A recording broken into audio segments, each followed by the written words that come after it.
என் சகோதர சகோதரிகளுக்கு அஸ்ஸலாமு அலைக்கும். இந்த தொடரின் முன்னைய பகுதிகளை பார்க்காத சகோதரர்கள் அதையும் பார்த்து விட்டு வந்தால் இந்த பகுதியை புரிந்து கொள்வதற்கு இலகுவாக இருக்கும். எனவே எப்படிப்பட்ட அகழ்வாராய்ச்சி மற்றும் வரலாற்று தகவல்களாக இருந்தாலும் இன்னும் DNA தரவுகளாக இருந்தாலும் கூட நம்மை விட அல்லாஹ்வே அறிந்தவன் என்று கூற மறக்க வேண்டாம். முதலில் எம்நாயம் மற்றும் ஆரியர்களின் DNAக்கள் நம் உடலில் இருந்தால் நாமும் அவர்களை போன்று கொடூரமான இயல்புகளை உடையவர்கள்தானா என்ற கேள்விக்கு வருவோம். இந்த எம்நாய மக்கள் கூட்டம் நம்மளை போன்று சாதாரண மனிதர்கள்தான். அவர்களிலும் குழந்தைகள், பெண்கள், முதியவர்கள், அப்பாவிகள், இன்னும் எல்லா மனித சமூகத்திலும் இருப்பது போல தீயதை விரும்பக்கூடிய கருப்பு ஆடுகளும் இருப்பார்கள். அந்த எம்நாய கூட்டத்தில் உள்ள கருப்பு ஆடுகள் ஏனைய சமுதாயங்களில் உள்ள கருப்பு ஆடுகளை விட குழப்பத்தையும் தீயதையும் அதிகம் விரும்புவர்களாக இருக்கலாம். ஆனால் அல் குர்ஆனும் இஸ்லாமிய அறிஞர்களும் இந்த உலகத்திலே வாழ்ந்த மிகவும் கொடூரமான கொடுங்கோலன் என்று குறிப்பிட்டு காட்டும் நபர் ஃபிரௌன். இந்த ஃபிரௌன், ஹாமான் மற்றும் அவர்களை பின்பற்றிய தீயவர்கள் வெள்ளை தோலுடைய எம்நாயர்கள் அல்ல. அவர்கள் எகிப்தைச் சேர்ந்த கருமை நிற தோலுடையவர்கள்.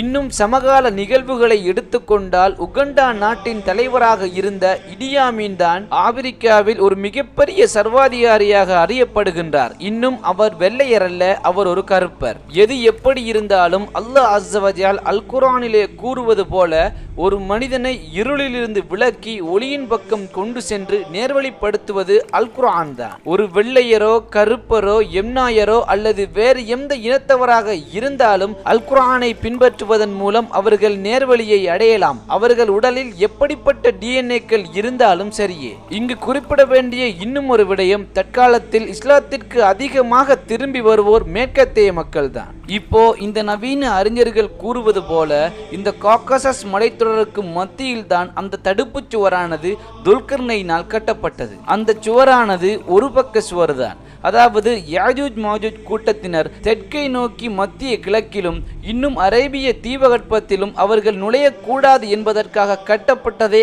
அந்த சுவர் என நவீன அறிஞர்கள் குறிப்பிடுகிறார்கள். இந்த எம்நாய மற்றும் அவர்களின் சந்ததியினர் மத்திய கிழக்கில் நுழையாவிட்டாலும் கூட உலகின் பல பகுதிகளுக்கும் படையெடுத்து சென்றிருக்கிறார்கள் என்பதை நம் ஆதாரங்களுடன் போன பதிவில் ஆராய்ந்தோம். எனவே அல்லாஹ்வுடைய தூதர் ஸல்லல்லாஹு அலைஹி வஸல்லம் அவர்கள் கூறினார்கள், இந்த யாஜூஜ் மாஜூஜ் கூட்டத்தினர் மக்களுக்கு கொடுமை செய்து துன்பம் விளைவிப்பார்கள். அது மட்டுமல்ல, அவர்கள் தடுக்க முடியாத சக்தியாய் இருப்பதோடு தண்ணீரையும் உறிஞ்சி நிலங்களையும் வறநிலமாக்கி விடுவார்கள். எனவே இப்படிப்பட்ட கருத்துக்கள் எம்நாய ஆரியர்கள் மற்றும் அவர்களின் சந்ததியினருக்கு கிறிஸ்துவுக்கு பின்னிருந்து தற்காலம் வரை வரலாறு நெடுகிலும் அவர்களுக்கு பொருந்துமா என்பதை தான் நாம் இப்பொழுது ஆராயப் போகின்றோம். நீங்கள் யோசிக்கலாம், அப்படி வரலாற்றில் யாரும் எந்த சமூகமும் எந்த இனத்தினரும் செய்யாத அளவுக்கு இவர்கள் என்னென்ன கொடுமை செய்தார்கள், எப்படி செய்தார்கள், அவர்களுக்கு பின்னால் யாரெல்லாம் இருந்தார்கள் என்பதை ஆதாரங்களுடன் ஆராய்வோம்.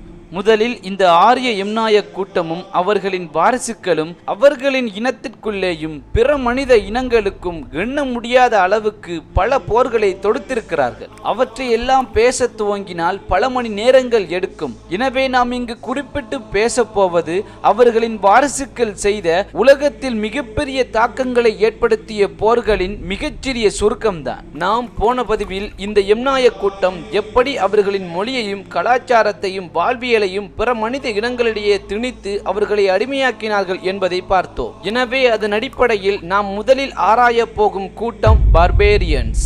இந்த பார்பேரியன் என்ற வார்த்தை முதலில் கிரேக்கர்களால் பயன்படுத்தப்பட்டது. கிரேக்க மொழியை பேசாத ஏனையவர்களை அவர்கள் பார்பேரியன் என அழைத்தார்கள். அதில் பாரசீகர்கள் உட்பட நாடோடிகளாக வாழும் கொள்ளை கூட்டங்களும் அடங்கும். பின்னர் இந்த வார்த்தையானது ரோமர்களால் பயன்படுத்தப்பட்டது. அவர்கள் லத்தீன் மொழியை பேசாத இன்னும் அவர்களின் எல்லைகளை தொடர்ந்து போர் தொடுத்து கொடூரமான செயல்கள் செய்யும் மக்களை பார்பேரியன்ஸ் என அழைத்தார்கள். இந்த பார்பேரியன்களை பற்றிய மிகவும் துல்லியமான ஆதாரபூர்வமான தகவல்கள் மிகவும் குறைவானது. இருப்பினும் வரலாற்று ஆசிரியர்கள் இந்த பார்பேரியன்ஸ் வடக்கு ஐரோப்பாவிலும் அல்லது குறிப்பாக ஜெர்மானிய பகுதிகளிலும் ஹன்ஸ் இன பிரதேச பகுதிகளிலும் இவர்கள் கைப்பற்றி பரவி இருந்தார்கள் என குறிப்பிடுகிறார்கள். இங்கு குறிப்பிட வேண்டிய இன்னொரு விடயம், இந்த உலகத்தில் வாழும் எல்லா மக்களையும் விட வடக்கு ஐரோப்பாவில் வாழும் மக்களுக்குத்தான் இந்த எம்நாயர்களின் DNA மிக அதிக அளவில் காணப்படுவதாக போன பதிவில் ஆராய்ந்தோம். எனவே இவர்கள் படையெடுத்த காலப்பகுதி பற்றி வரலாற்று ஆசிரியர்களிடத்தில் பல கருத்து வேறுபாடுகள் இருந்தாலும் கூட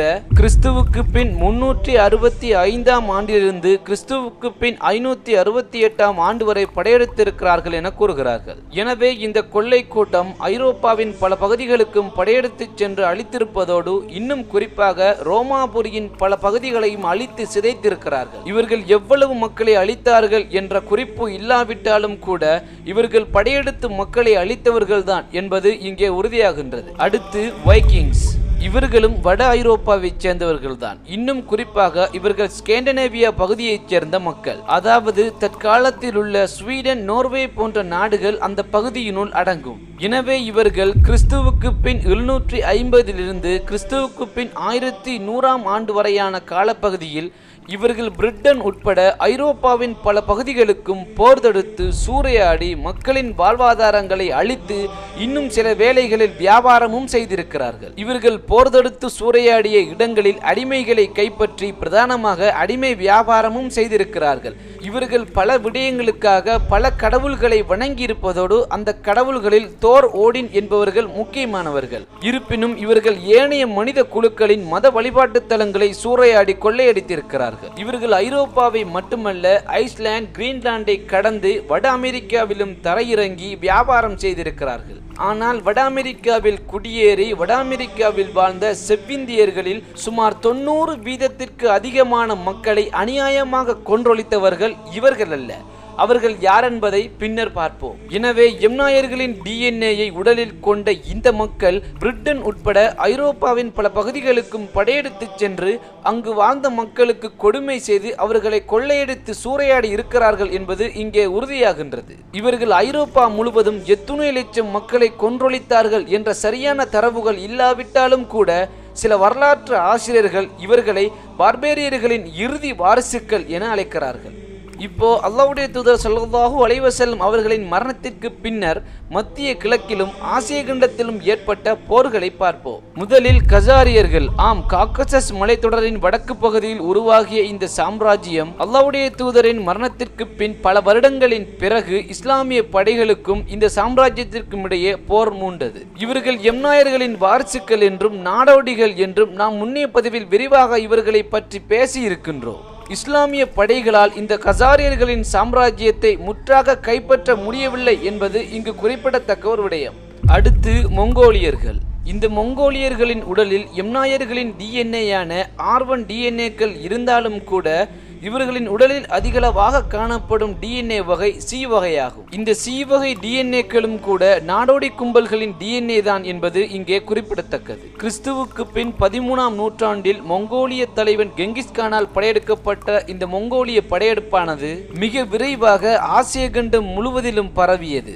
இதற்கான காரணம் அவர்கள் குதிரை வீரர்களாகவும் வில்வித்தையில் தேர்ச்சி பெற்றவர்களாக இருந்ததுமே என்று ஆராய்ச்சியாளர்கள் குறிப்பிடுகிறார்கள். அவர்கள் India, China, Iran, Iraq, Russia போன்ற பல நாடுகளை கைப்பற்றி இந்த உலகில் உருவாகிய பேரரசுகளில் இரண்டாவது மிகப்பெரிய பேரரசை உருவாக்கினார்கள். வெறும் நாடோடிகளாகவும் விலங்குகளை மேய்ப்பவர்களாகவும் கொள்ளையெடுக்கும் கூட்டமாகவும் இருந்த இவர்கள் இப்படி ஒரு காரியத்தை செய்வார்கள் என்று வரலாற்றில் யாருமே நினைத்து கூட பார்க்கவில்லை. அவர்களை தடுக்க யாரிடமும் சக்தி இல்லாதனால் அவர்கள் மிக விரைவாக ஆசிய கண்டம் முழுவதிலும் பரவினார்கள். அந்த படையெடுப்பின் போது அவர்கள் செய்த கொடுமைகளையும் சூறையாடலையும் அபகரிப்புகளையும் ஆண்களுக்கும் பெண்களுக்கும் செய்த கொடுமைகளையும் வரலாற்று ஆசிரியர்கள் எழுதியிருப்பதை படித்தால் பார்ப்போருக்கு கண்ணில் கண்ணீர் வரும். அதிலும் குறிப்பாக அவர்கள் இஸ்லாமிய பகுதிகளில் ஏற்படுத்திய தாக்கம் மிகவும் கொடூரமானது. எந்த அளவுக்கென்றால் வரலாற்று ஆசிரியர்கள் இவர்கள் செய்த கொடுமைகளை வரலாறாக எழுதும் பொழுது இவற்றை எழுதலாமா வேண்டாமா என்று யோசித்த சமயங்களும் இருக்கின்றது. வரலாற்று ஆசிரியர்கள் கூறுகிறார்கள், இவர்களின் கொலைவரி ஆட்டத்தினால் இறந்த மக்களின் எண்ணிக்கை சுமார் 40 லட்சத்துக்கு மேலாவது இருக்கும் என்கிறார்கள். இது மரணித்தவர்களின் மிக குறைவான எண்ணிக்கையே தவிர இவர்களுக்கு பயந்து ஓடி ஒளிந்தார்களே அவர்களின் கதி என்ன ஆனது என்று யாருக்குமே தெரியாது. அதுவரை இந்த உலகம் கண்ட இன பேரழிவுகளில் அதுதான் முதன்மையானது என கூறலாம். ஆனால் அவர்களை விடவும் மிக கொடூரமானவர்கள் பிற்காலத்தில் தோன்ற போகிறார்கள் என்பது அவர்களுக்கு தெரியாது. அவர்கள் யார் என்பதை சற்று நேரத்தில் பார்ப்போம். எனவே இந்த மொங்கோலியர்கள் வரலாற்றில் இல்லாத அளவுக்கு கொடூரங்களை நிகழ்த்தினார்கள் என்பது இந்த இடத்தில் உறுதியாகின்றது. இதற்கு மேலும் உதாரணங்களாக சைனா ஜப்பான் யுத்தம், ரஷ்யா ஜப்பான் யுத்தம், சிலு சிலுவை யுத்தங்கள் போன்று பல்வேறு யுத்தங்களை நாம் குறிப்பிட்டு கொண்டே இருக்கலாம். ஆனால் இவற்றை இங்கேயே நிறுத்திவிட்டு 15ஆம் நூற்றாண்டிலிருந்து ஆராய்வோம்.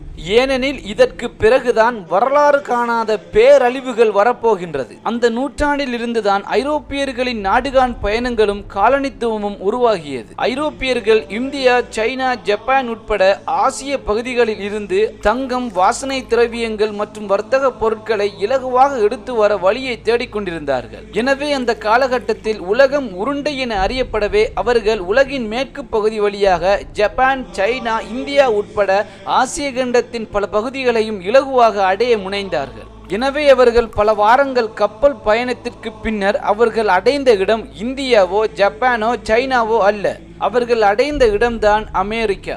எனவே அமெரிக்காவை அடைந்த அவர்கள் அமெரிக்காவில் பூர்வ குடிகளாக இருந்த செவ்விந்தியர்களை அடிமைப்படுத்தி கொடுமைப்படுத்த துவங்கினார்கள். எனவே அதன் பிறகு இருந்து இந்த ஐரோப்பியர்கள் காலத்திற்கு காலம் வட அமெரிக்கா மட்டுமல்ல, தென் அமெரிக்கா, ஆப்பிரிக்கா, ஆஸ்திரேலியா என்று இந்த உலகின் பல பகுதிகளுக்கும் சென்று மக்களை அடிமைப்படுத்தி கொடுமைப்படுத்த துவங்கினார்கள். எனவே அந்த கண்டங்களில் வாழ்ந்த பூர்வீக மக்களை அடிமைப்படுத்தி அவர்களின் வளங்களை சுரண்டிய இந்த நிகழ்வை தான் நாடுகான் பயணங்கள் மூலம் ஏற்பட்ட காலனித்துவம் என அழைப்பார்கள். 15ஆம் நூற்றாண்டிலிருந்து 20ஆம் நூற்றாண்டு வரை சுமார் 5 நூற்றாண்டுகளாக இவர்களால் கொல்லப்பட்ட மக்களின் எண்ணிக்கை பல கோடிகள் இருக்கலாம் என ஆய்வாளர்கள் குறிப்பிடுகிறார்கள். அதிலும் மிக முக்கியமாக அமெரிக்க கண்டங்களிலே வாழ்ந்த பூர்வ குடிகளாக கருதப்படுகின்ற செவ்விந்திய மக்களை இவர்களின் மூதாதையர்களான எம்னாயர்கள் போல இவர்களும் பயங்கர ஆயுதங்களாலும் கொள்ளை நோய்களாலும் சுமார் 90% மேற்பட்ட அப்பாவி மக்களை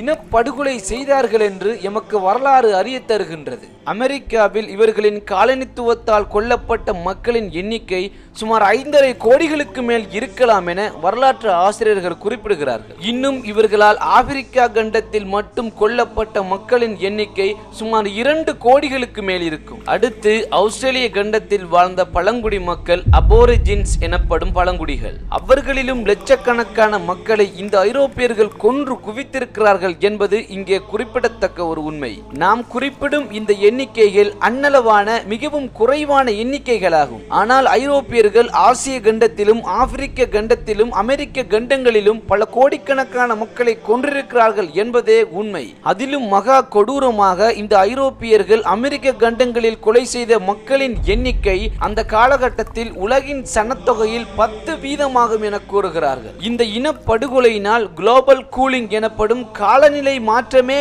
ஏற்பட்டது என நான் கூறவில்லை. தி கன்வர்சேஷன் எனும் இணையதளம் இதை பற்றி விரிவாக பேசுகின்றது. அடுத்து அட்லாண்டிக் ஸ்லேவ் ட்ரேட் எனப்படும் ஐரோப்பியர்கள் செய்த அடிமை வியாபாரம்.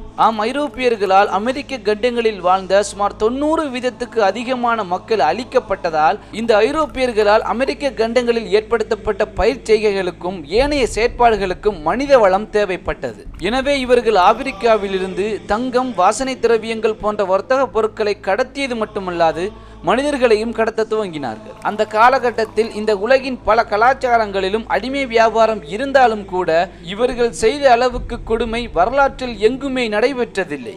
அட்லாண்டிக் அடிமை வியாபாரத்தை பற்றி படிப்பவர்களுக்கு கண்ணில் கண்ணீர் வரும். அந்த அளவுக்கு இவர்கள் கொடுமை செய்திருக்கிறார்கள். உதாரணமாக ஆப்பிரிக்க கண்டத்திலிருந்து அமெரிக்க கண்டங்களுக்கு கப்பல் வழியாக பல நூற்றாண்டுகளுக்கு கடத்தப்பட்ட இந்த அடிமை வியாபாரத்தின் போது அடிமைகள் என உடம்பில் முத்திரை குத்தப்பட்டதோடு கப்பலின் அடிப்பகுதியில் ஒரு சிறிய இடத்தில் அதிகமானோர் அடைக்கப்பட்டார்கள். இதனால் ஏற்பட்ட நோயின் காரணமாக அதிகமானோர் கப்பலிலே இறந்தார்கள். யாருக்காவது நோய் ஏற்பட்டது கப்பலின் மாலுமிக்கு தெரிந்துவிட்டால் அவர்களை கடலில் உயிருடன் வீசி எறிந்து விடுவார்கள். அடிமைகள் விற்கப்பட்டால் விற்கப்பட்டதற்கு அடையாளமாக விற்கப்பட்ட அடிமைகளின் காதுகளை அறுத்து விடுவார்கள். கப்பலின் அடிப்பகுதியில் பெண்களும் குழந்தைகளும் துஷ்பிரயோகப்படுத்தப்பட்டதோடு ஆண்கள் கப்பலின் மேல் பகுதியில் துன்புறுத்தப்பட்டார்கள். அவர்கள் கொண்டு சென்ற அடிமைகளில் அவர்கள் செய்த கொடுமைகள் தாங்காமல் தற்கொலை செய்து கொண்டோரும் இருக்கின்றார்கள் என வரலாறு எமக்கு கூறுகின்றது. ஆப்பிரிக்காவிலிருந்து அமெரிக்க கண்டங்களுக்கு கடத்தப்பட்ட அடிமைகளின் எண்ணிக்கை சுமார் 1 கோடியிலிருந்து 1,20,00,000 மேற்பட்ட மக்களாக இருக்கலாம் என வரலாற்று ஆசிரியர்கள் குறிப்பிடுகிறார்கள். அதில் இன்னும் கொடூரமாக கடத்தப்பட்ட மக்கள் தொகையில் 20% மக்கள் நிலத்தை அடையவே இல்லை என கூறுகிறார்கள். அவர்களுக்கு என்ன ஆனது என்று யாருக்குமே தெரியாது. இன்னும் கடத்தப்பட்டு அமெரிக்காவை அடைந்த மக்கள் மனிதர்களாக கருதப்படாது வெறும் வர்த்தக பொருட்களாகவே கருதப்பட்டு கொடுமைப்படுத்தப்பட்டார்கள். இப்படி அவர்கள் செய்த கொடுமைகளை பற்றி பேசிக்கொண்டே போகலாம். ஆம், இப்படித்தான் மனித வளங்களையும் நிலங்களையும் சுரண்டி இந்த உலகில் உருவாகிய மிகப்பெரிய பேரரசான பிரித்தானிய பேரரசு உருவாகியது. பேராசை கொண்ட இந்த பிரித்தானிய பேரரசு இந்த உலகுக்கு எத்துணை லட்சம் பிணங்களை கொடுக்க போகின்றது என்பதனை அடுத்த பதிவில் ஆராய்வோம் இன்ஷா அல்லாஹ். அஸ்ஸலாமு அலைக்கும் நண்பர்களே, இந்த 5வது பகுதி 30 நிமிடங்களை தாண்டி விட்டதால் 2ஆக பிரிக்க முடிவெடுத்துள்ளோம். எனவே இன்ஷா அல்லாஹ் நாளை அடுத்த பகுதியை எதிர்பாருங்கள். எனவே நண்பர்களே, இந்த வீடியோ உங்களுக்கு பிடித்திருந்தால் லைக் செய்துவிட்டு உங்கள் சகோதரர்களுக்கும் ஷேர் செய்யுங்கள். சப்ஸ்கிரைப் செய்யாத சகோதர சகோதரிகள் சப்ஸ்கிரைப் செய்ய மறக்க வேண்டாம். எனவே இன்ஷா அல்லாஹ் உங்களை அடுத்த வீடியோவில் சந்திக்கும் வரை பாரக்கல்லாஹு லி வலக்கும். வஸ்ஸலாமு அலைக்கும் வரஹ்மத்துல்லாஹி வபரகாத்துஹு.